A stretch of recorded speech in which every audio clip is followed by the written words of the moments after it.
Honey badger అనే జంతువు ఉంది. ఇది ప్రతి ఉదయం లేచాక ఇప్పుడేం కొత్తగా చచ్చే మార్గం ప్రయత్నించాలి అని ఆలోచిస్తుంది. కానీ ఆశ్చర్యకరంగా ఇది ఎప్పుడూ చావదు. ఇప్పుడు ఇది తేనె తినడానికి తేనెటీగల గూటిలోకి నేరుగా వెళ్లిపోతుంది. అక్కడ చాలా తేనెటీగలు దీన్ని కుట్టినా గానీ ఇది చావదు. మరోసారి కొత్తగా ఏదో చెయ్యాలని ఆస్ట్రిచ్ గుడ్లు దొంగలించడానికి వెళ్తుంది. అక్కడ ఆస్ట్రిచ్ తల్లి ఒక కాలు విసిరితే హైనా కూడా చచ్చిపోతుంది. కానీ హనీ బ్యాడ్జర్ చావదు. తర్వాత ఒకసారి ఇది ఏనుగు దగ్గరికి వెళ్తుంది. ఏనుగు తన్నినా కాళ్ల కింద నలిగినా ఇదేంటో చావదు.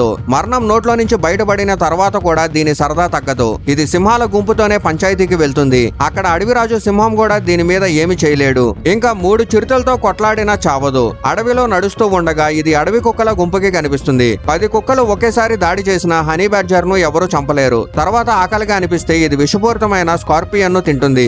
ఎన్నిసార్లు కుట్టినా ఇది చావదు. మరొకసారి ఒక విషపూరితమైన పాము ఎదురవుతుంది. దాంతో కొట్లాడి పామునే చంపేస్తుంది. పాములోని విషంతో మత్తెక్కి పడుకుంటుంది. తర్వాత రోజు మళ్లీ లేచి ఇంకెలాగ చచ్చిపోవచ్చో చూద్దామని అడవిలోకి బయలుదేరుతుంది. ఇదే హనీ బ్యాడ్జర్, చావుకు కూడా భయపడని జంతువు.